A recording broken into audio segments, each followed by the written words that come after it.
আউযুবিল্লাহি মিনাশ শাইতানির রাজিম। বিসমিল্লাহির রহমানির রহিম। সম্মানিত মুসল্লি একরাম, আসসালামু আলাইকুম ওয়া রাহমাতুল্লাহি ওয়া বারাকাতুহু।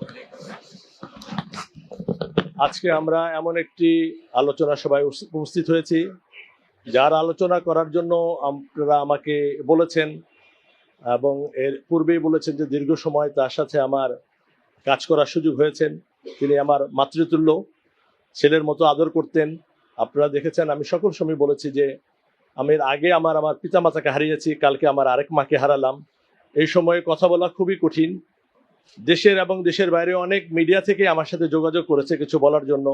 আমার এই মানসিক পরিস্থিতির কারণে আমি সবাইকেই অনুরোধ করেছি যে আমি প্রয়োজনে পরে কথা বলবো, এখন সে অবস্থা নাই।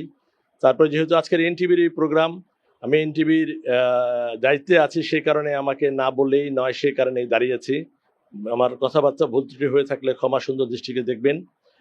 আমি শুধু একটি কথা বলতে চাই, আজকে যারে নিয়ে আলোচনা করব, যে আমাদের মা দেশনেত্রী বেগম খালেদা জিয়া, তার আলোচনার আগে গতকাল কি জানাজা হয়েছে আপনারা দেখেছেন। জানাজা, এটা এনটিভিতে একটা নিউজ দেখেছি কালকে, আমি বলেছিল যে এটা জানাজার শহর।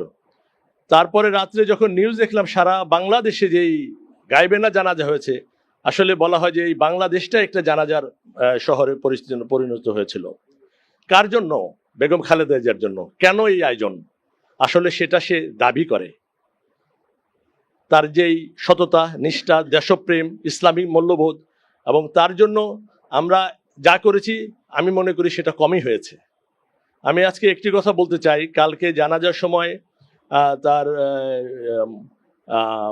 সুযোগ্য পুত্র জনাব বিএনপির ভারপ্রাপ্ত চেয়ারম্যান তারেক রহমান একটি কথা বলেছেন।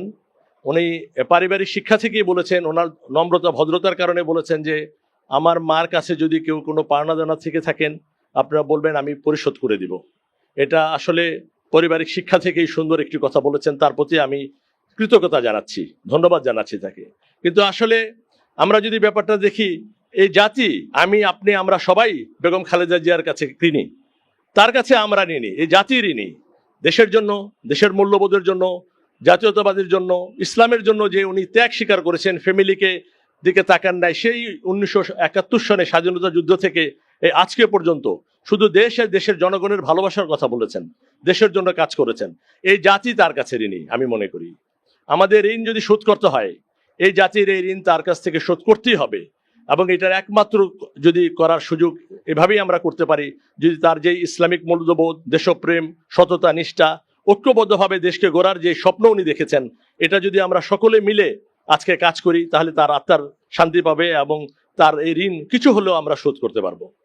আমি আজকের এই দিনে শুধু একটি কথা বলবো, উনি সকল সময়, যেহেতু আজকের এনটিভির আলোচনা সভা, এনটিভির সকল সময় উনি খবর রেখেছেন।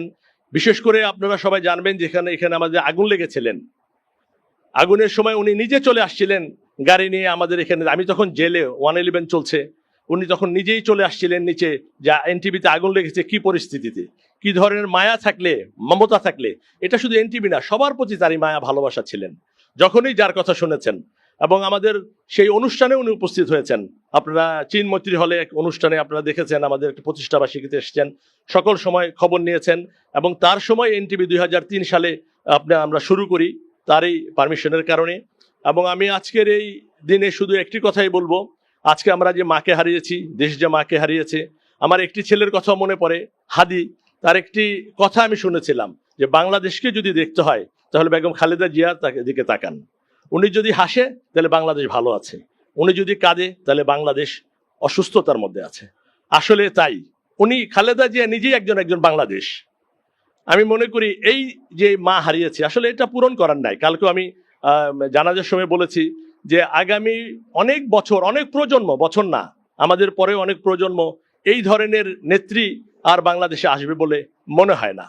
কিন্তু আমরা তার আদর্শকে যদি ধারণ করতে পারি, তার কথাবার্তা, চিন্তাধারাকে যদি আমরা লালন করতে পারি, তাহলেই আমরা মনে করবো যে আমাদের মা আমাদের মাঝে আছে, তার কাজ আমরা করতে পারছি, তার আত্মা শান্তি পাবে। আমি এই আলোচনা সভায় দীর্ঘায়িত করব না, সামনে মাগরিবের আজান হবে। আমি শুধু একটি কথাই বলবো, আজকে আমরা যে মাকে হারিয়েছি, রব্বুল আলামিনের দরবারে আমরা দোয়া করি মাকে যেন আল্লাহ তার ভুল ত্রুটি ক্ষমা করে, মানুষ মাত্রই ভুল করে, তার ভালো দিকগুলাকে তারা লক্ষ্য রেখে তার আল্লাহ রহমানের রাহিম নামের উসিলা তাকে যেন জান্নাত নসিব করেন। এবং তার এই শোক সম্পর্কিত পরিবারকে শোক সওয়ার তৌফিক দান করেন, এই জাতিকে শোক সইবার তৌফিক দান করেন, এবং এই দেশ এবং জাতি তার পরিবার যে ক্ষতির মুখে পড়েছে তার চেয়ে উত্তম প্রতিদান আল্লাহ যেন আমাদেরকে দান করেন। আমরা তার আদর্শ ধারণ করে আগামী দিনে চলবে এই কথা বলছি। সামনে নির্বাচন, উনি দেখেন অসুস্থতার মধ্যে 6 তারিখের পরে একটি খুব কষ্ট করে একটি সাক্ষাৎকার দিয়েছিলেন, একটি বক্তৃতা দিয়েছিলেন, যেটা বিএনপির 6 না 7 তারিখের জনসভার মধ্যে প্রচার করেছিলেন। আমি তখন বিদেশে। এত অসুস্থতার মধ্যে একটি কথা বলেছিলেন, দেশে আপনারা সবাই মিলেমিশে ঐক্যবদ্ধভাবে দেশ গড়ার চেষ্টা করেন, সবাই মিলেমিশে থাকেন, আহাজানি, সন্ত্রাস, নৈরাজ্য, জ্বালানি পোড়ানি এগুলি বন্ধ করে একে একে মিলেমিশে আমরা এই দেশটা গড়ি। দেশটা আমাদেরকেই গড়তে হবে। যখন চিন্তা করেছে, সকল পরিস্থিতিতেই উনি দেশের কথা চিন্তা করেছে, নিজের কথা, পরিবারের কথা কখনো চিন্তা করে নাই, দেশকে ভালোবেসেছে। সেই জন্য আমরা মনে করি ওনার ঋণ পরিশোধ আমাদেরকে করতেই হবে। ওনার আদর্শ, ওনার গুণ, দেশপ্রেম দিয়ে আমরা যদি কাজ করি, তাহলে আমি আগামী দিনগুলো ইনশাআল্লাহ বাংলাদেশ ওনার চিন্তাধারায় আরো সামনের দিকে যাবে। আমরা আল্লাহর দরবারে তার রুহের মাগফিরাত কামনা করে শেষ করছি। আল্লাহ তার জান্নাতুল ফেরদৌস নসিব করুক এবং কিয়ামতের আগ পর্যন্ত তার কবরকে জান্নাতের অংশ পরিণত করে দেখ। আসসালামু আলাইকুম ওয়া রাহমাতুল্লাহ।